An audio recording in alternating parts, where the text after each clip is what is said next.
Assalamualaikum warahmatullahi wabarakatuh. Perkenalkan, saya Muhammad Taufik dari Program Studi Hukum Ekonomi Syariah.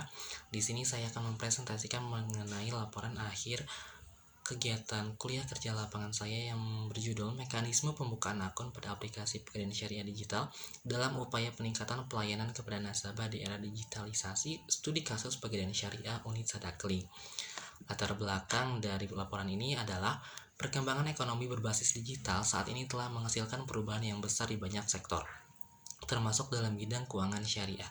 Pegadaian Syariah sebagai lembaga keuangan mikro yang berlandaskan syariah dituntut untuk melakukan inovasi produk dan digitalisasi layanan agar dapat memenuhi kebutuhan nasabah yang semakin beragam dan berubah-ubah. Pegadaian Syariah telah melakukan perubahan digital sebagai jawaban atas kemajuan ekonomi digital yang mengharuskan layanan keuangan menjadi lebih cepat, sederhana, dan efektif. Perubahan ini terwujud melalui pengembangan aplikasi Pegadaian Syariah yang memungkinkan pelanggan melakukan berbagai transaksi gadai secara daring seperti mengajukan gadai, memantau status, dan membayar angsuran tanpa perlu mengunjungi lokasi fisik. Selanjutnya, ruang lingkup dari laporan saya yang pertama, informasi institusi.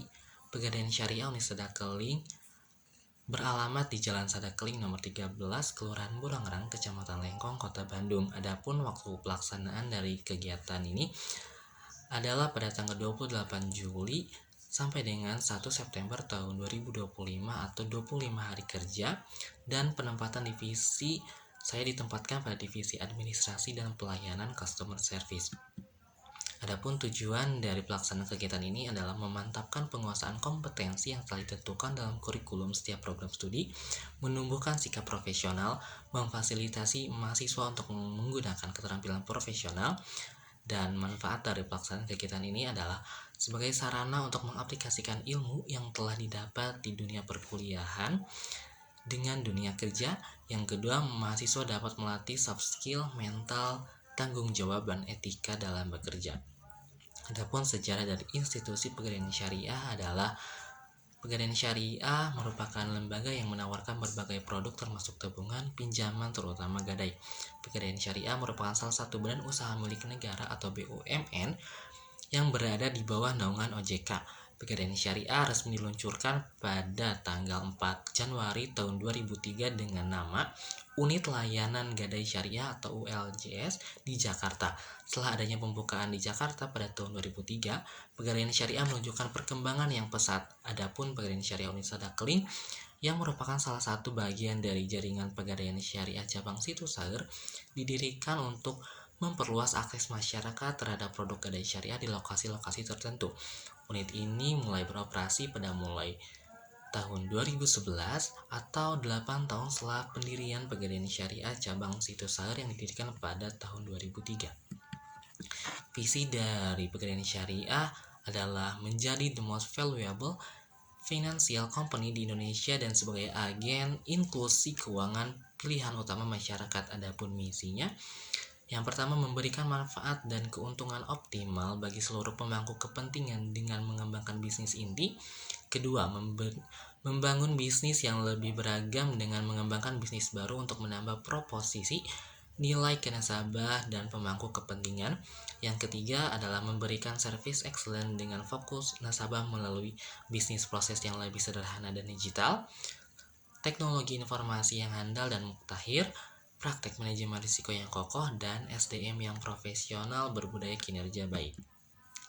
Produk dan layanan di Pegadaian Syariah terdapat banyak sekali, khususnya dari gadai. Ada gadai emas syariah, gadai elektronik syariah, gadai kendaraan syariah, gadai tabungan syariah, dan sebagainya. Selain itu ada layanan juga, yakni layanan jasa tabungan emas, layanan jasa titipan emas, layanan jasa titipan emas korporasi, serta Pegadaian Syariah Digital. Selanjutnya, mengenai pelaksanaan hasil kegiatan. Selama melaksanakan kegiatan kuliah kerja lapangan, penulis mendapatkan berbagai tugas serta tanggung jawab yang diberikan oleh pengelola unit Pegadaian Syariah Sadakling. Penulis lebih banyak dilibatkan dalam aktivitas pelayanan administratif yang secara garis besar menyerupai customer service. Nah, di sini penulis akan menjelaskan mengenai mekanisme pembukaan akun di Pegadaian Syariah Digital. Yang pertama, nasabah harus mengunduh Pegadaian Syariah Digital di Google Play Store ataupun Android ataupun Apple Store untuk pengguna iOS. Selanjutnya masukkan data diri seperti nama lengkap, nomor HP, dan email. Selanjutnya melanjutkan pendaftaran, sistem akan mengirimkan kode OTP ke SMS. Setelah memasukkan kode OTP, nasabah diperkenalkan untuk mengklik selanjutnya, yang kemudian nantinya akun dari nasabah tersebut sudah dibuat dan nasabah sudah dapat menggunakan fitur-fitur yang ada. Akan tetapi, jika nasabah belum meningkatkan akun menjadi premium, nasabah belum bisa melakukan transaksi. Oleh karena itu, untuk meningkatkan akun menjadi premium, nasabah diharuskan mendatangi kantor Pegadaian Syariah yang terdekat. Jika sudah mendatangi kantor terdekat, konfirmasi kepada petugas pelayanan Pegadaian Syariah untuk meningkatkan akun menjadi premium. Setelah itu, petugas akan memproses peningkatan akun pada nasabah. Dan apabila akun sudah menjadi premium, nasabah diharuskan membuat perintah transaksi untuk keamanan akun. Untuk itu, nasabah diharuskan untuk mengklik menu profile dan kemudian memilih opsi keamanan akun dan buat PIN. Setelah itu, masukkan kode OTP terbaru yang dikirimkan oleh sistem melalui SMS. Kemudian, nasabah harus membuat PIN transaksi berupa angka sebanyak 6 digit. Dan setelah membuat akun, nasabah bisa menggunakan fitur lengkap yang ada di aplikasi Pegadaian Syariah Digital. Adapun dampak positif dari adanya Pegadaian Syariah Digital ini antara lain menambah jumlah nasabah baru dan keterikatan nasabah lama. Yang kedua, meningkatkan nilai transaksi dan kepuasan nasabah. Yang ketiga, mempercepat proses transaksi dan meningkatkan transparansi layanan. Dan yang keempat adalah meningkatkan pengetahuan keuangan di masyarakat serta meningkatkan pemahaman mengenai prinsip-prinsip keuangan syariah. Selain dampak positif, adapun kendala dan tantangan yang dihadapi antara lain keamanan dan privasi data nasabah. Risiko keamanan digital seperti peretasan data, pencurian identitas, maupun berbagai bentuk ancaman cyber lainnya merupakan salah satu perhatian utama dalam penyelenggaraan layanan keuangan berbasis teknologi. Yang kedua, ketidakpastian nasabah dalam menggunakan layanan digital. Tidak semua nasabah dapat memanfaatkan teknologi digital dengan baik, terutama bagi yang berasal dari kalangan usia lanjut yang kurang familiar dengan teknologi. Kurangnya kesiapan dan kemampuan nasabah dari kalangan lanjut usia dalam menggunakan teknologi digital menjadi salah satu alasan pemanfaatan teknologi belum bisa diakses secara menyeluruh oleh setiap lapisan masyarakat.